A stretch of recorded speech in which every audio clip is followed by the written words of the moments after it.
एक समय की बात है जब बुद्ध आम्रवन के बगीचे में अपना समय बिता रहे थे। उस समय बुद्ध की मशहूरी दूर दराज तक फैल गई थी।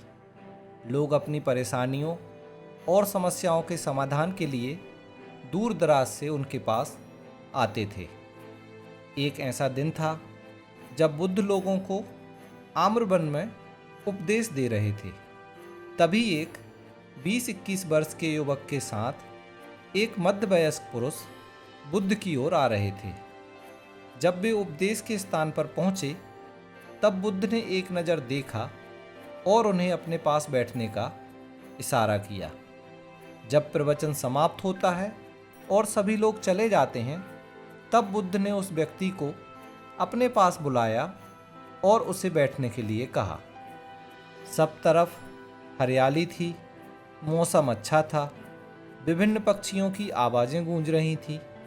ऐसे दृश्य को देखकर उस व्यक्ति को अंदर से बहुत शांति की अनुभूति हो रही थी। इसके बाद बुद्ध ने उस व्यक्ति से आने का कारण पूछा। उस व्यक्ति ने कहा, हे भगवान बुद्ध, मैंने 2 दिनों तक की यात्रा की है अपने बेटे को आपसे मिलाने के लिए। यह मेरा एकमात्र बेटा है और वह हमेशा थका हुआ रहता है।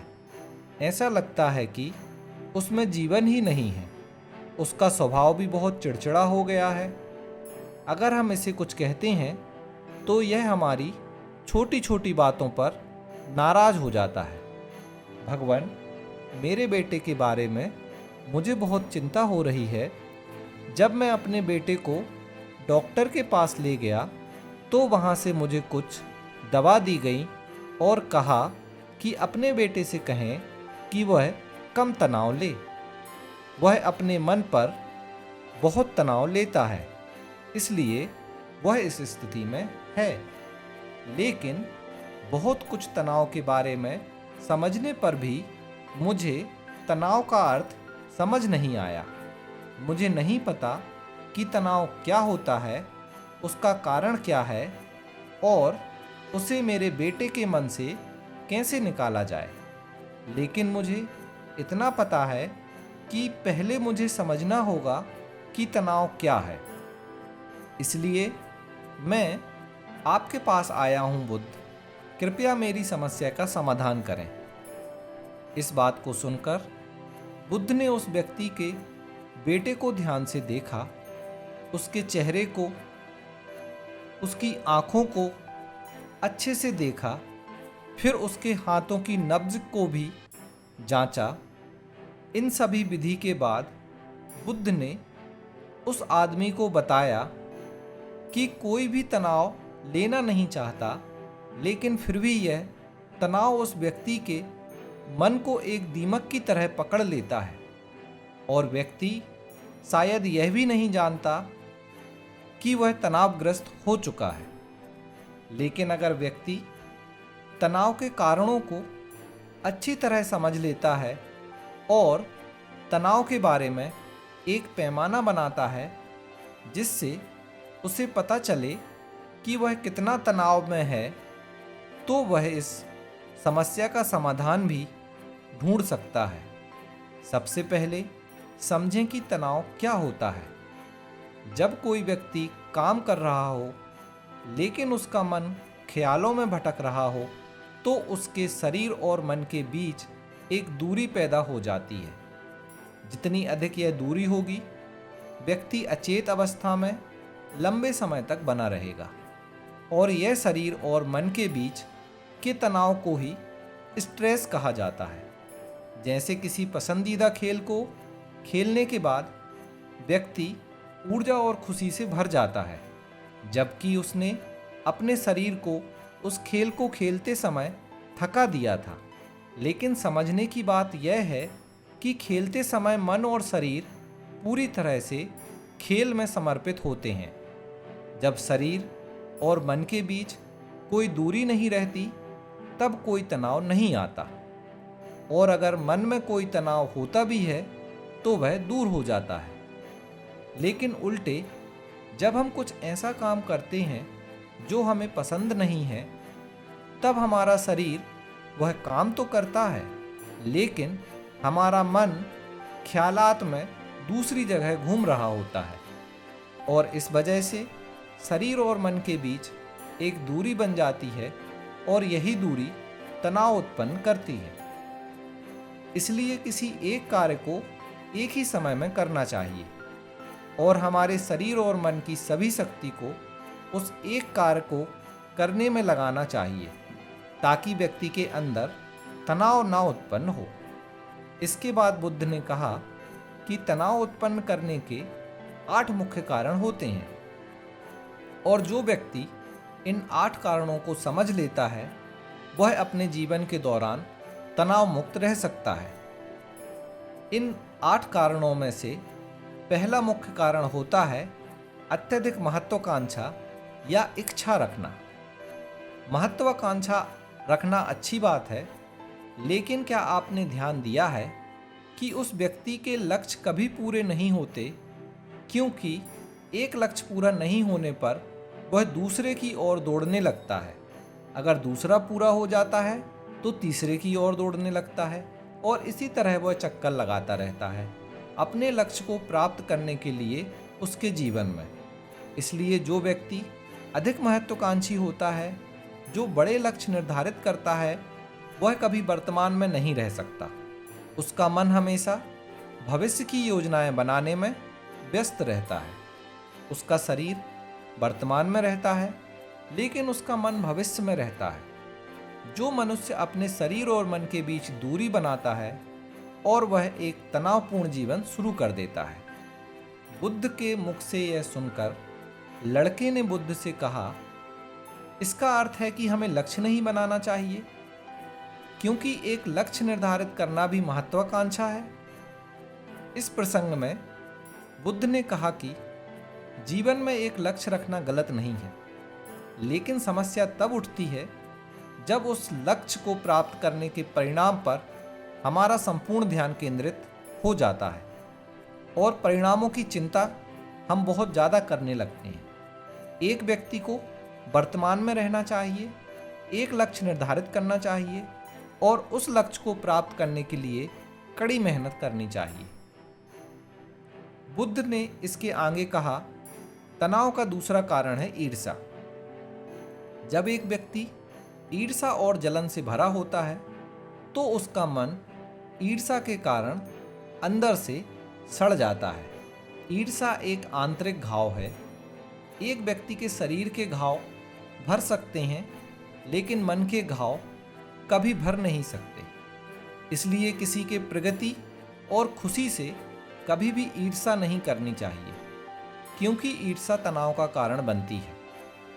इसके बाद बुद्ध ने तनाव के तीसरे कारण को समझाया और कहा कि अरुचिकर काम से भी मन में तनाव उत्पन्न होता है। जो काम हमें पसंद नहीं है, हमारा मन उस काम में नहीं लगता। हमारा शरीर वहाँ बैठेगा, लेकिन हमारा मन कल्पना की उड़ान भरेगा, जो शरीर और मन के बीच एक दूरी बनाती है और व्यक्ति तनावग्रस्त हो जाता है। इसलिए एक व्यक्ति को हमेशा अपनी रुचि के अनुसार काम करना चाहिए। अगर व्यक्ति ने समझ लिया कि कौन सा काम करना है और वह वही काम उसके जीवन का लक्ष्य बन जाता है, तो वह काम काम नहीं रहता, बल्कि उसके लिए खेल बन जाता है। तनाव का चौथा कारण है दूसरों से उम्मीद करना। उस लड़के के पिता की तरफ इशारा करते हुए बुद्ध ने कहा कि पिता होने के नाते आपके बेटे से आपकी बहुत सारी उम्मीदें होंगी कि आपका बेटा एक बहुत सफल व्यक्ति बने, आपका नाम रोशन करे और आप वही जीवन बिताएं जो आप चाहते हैं और आपकी हर बात माने। लेकिन क्या कभी किसी की भी उम्मीदें पूरी हुई हैं अभी तक? जब भी कोई व्यक्ति किसी से कुछ उम्मीद करने लगता है तो वह अज्ञात रूप से अपने लिए तनाव बनाना शुरू कर देता है। सोचें कि अगर आपका बेटा आपकी बात के अनुसार नहीं बन रहा है जो आप चाहते हैं, तो निश्चित रूप से तनाव आपके मन को अपने काबू में कर लेगा। आप एक तनावपूर्ण जीवन जीना शुरू कर देंगे और इस तनाव के तहत आप ऐसे व्यवहार और बोलचाल करेंगे जिससे आपके बेटे के साथ आपका रिश्ता बिगड़ेगा। इसलिए एक व्यक्ति को दूसरों के साथ कम उम्मीद रखनी चाहिए, और अगर आप पूरी तरह से तनाव मुक्त रहना चाहते हैं तो दूसरों से उम्मीदें रखना छोड़ दें। इसके बाद बुद्ध ने कहा कि शारीरिक दुख भी मानवीय तनाव का कारण होता है। जब कोई व्यक्ति किसी शारीरिक दर्द से गुजर रहा होता है तो उसका पूरा ध्यान उस दर्द पर ही होता है और वह दिन भर अपने दर्द के बारे में ही सोचता रहता है, जो उसके मन को उदास विचारों से भर देता है, और ऐसी स्थिति में व्यक्ति तनाव में रहने लगता है। इस सब को सुनकर वह व्यक्ति ने कहा, हे बुद्ध, शारीरिक दर्द किसी व्यक्ति के साथ हो सकता है, तो क्या वह व्यक्ति अपने जीवन के शेष भाग में भी तनाव में रहेगा?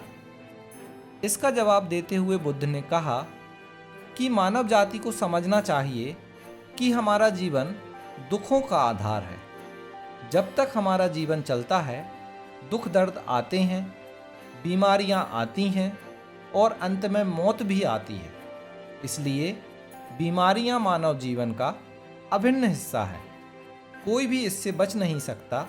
यह किसी के जीवन में समय से पहले आता है और किसी के में समय के बाद आता है, लेकिन सबके पास यह आता है।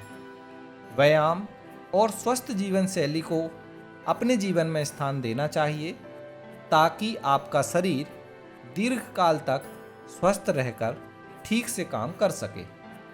तनाव का अगला कारण है अपनी योजनाओं को समझने के लिए समय नहीं देना।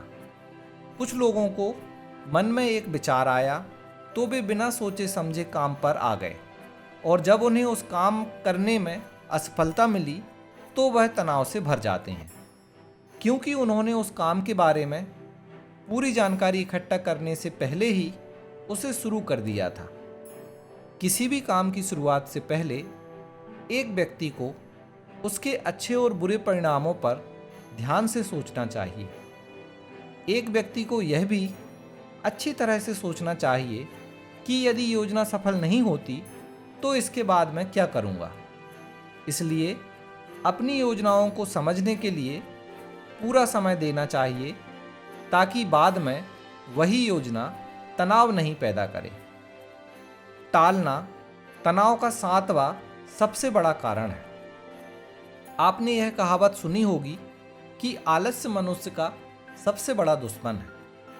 मनुष्य अपनी सुस्ती के कारण आज का काम कल के लिए छोड़ देता है और फिर टाल मटोल एक आदत बन जाती है। एक टाल मटोल करने वाला काम कभी समय पर पूरा नहीं करता, और यदि किसी कारण से वह काम हो भी जाए तो वह अच्छा नहीं होता जैसा कि हो सकता था, और फिर यह चीज व्यक्ति के अंदर तनाव पैदा करती है। तनाव का अंतिम और प्रमुख कारण है अत्यधिक सोचना। लगातार सोचना भी एक बीमारी है, और यह सबसे अधिक व्यक्तियों में पाई जाती है जो कल्पनाओं में खो जाता है। इसलिए एक व्यक्ति को अधिक सोचने की आदत को रोकना चाहिए। इसके लिए उसे यह प्रयास करना चाहिए कि वह जितना संभव हो सके काम में खुद को व्यस्त रखे और रोज ध्यान का अभ्यास अपने जीवन का हिस्सा बनाएं। इन सभी बातों को बुद्ध के मुख से सुनकर वह व्यक्ति हाथ जोड़कर बोला, बुद्ध, मेरा बेटा सिर्फ 20 साल का है और उसके पास पहले से पर्याप्त समझ नहीं है कि वह आपकी सभी बातों को एक साथ कैसे अनुसरण करे। कृपया तनाव से छुटकारा पाने के लिए कुछ सरल तरीके सुझाएं ताकि मेरा बेटा उन्हें अनुसरण कर सके और तनाव से मुक्त रह सके। उस व्यक्ति की इस विनती को सुनकर बुद्ध कुछ सोचते हुए उत्तर देते हैं, अगर तुम इतनी सारी चीज़ों का अनुसरण नहीं कर सकते तो इसके लिए एक बहुत ही सरल तरीका है। आप एक समय में एक ही चीज़ पर ध्यान केंद्रित करें, बस वही करें जिस पर आप वर्तमान में काम कर रहे हैं, उस पर ही ध्यान केंद्रित करें, और अगर आपका मन भटकता है तो जैसे ही आपको याद आता है अपना ध्यान वापस उस काम पर लौटाएं। यह तनाव मुक्त रहने का सबसे सरल और सर्वश्रेष्ठ तरीका है। जब आप खाना खाते हैं तो सिर्फ उसी का लुत्फ उठाएं, उसका स्वाद अनुभव करें, उसे महसूस करें। जब आप चलते हैं तो ध्यान केंद्रित करें सिर्फ चलने पर। इससे आपका मन और शरीर दोनों एक ही स्थान पर केंद्रित रहेंगे। मित्रों, आज की युवा पीढ़ी को 2 या 3 कामों को एक साथ करने की आदत हो गई है, जैसे कि फ़ोन पर बात करते हुए गाड़ी चलाना, टीवी देखना या फ़ोन का उपयोग करते समय खाना खाना। और फिर वो शिकायत करते हैं कि मैं तनाव में जी रहा हूँ, मेरा मन बेचैन है, मैं चिड़चिड़ा हो गया हूँ। जब कोई व्यक्ति एक समय में 3 काम करता है तो तनाव उत्पन्न होना स्वाभाविक है, क्योंकि मन सिर्फ एक समय में एक ही चीज पर पूरी तरह ध्यान के साथ काम कर सकता है। एक साथ 2 चीज़ों पर पूरी तरह ध्यान केंद्रित करना कभी भी संभव नहीं है। इसलिए जितना संभव हो सके पूरी ध्यान के साथ एक ही काम करने की कोशिश करें। दोस्तों, मुझे आशा है कि आपने इस वीडियो से बहुत कुछ सीखा होगा। अगर आपको ये वीडियो अच्छा लगा तो इस वीडियो को लाइक ज़रूर करें और इसी तरह की और वीडियो देखने के लिए चैनल को सब्सक्राइब ज़रूर कर लें।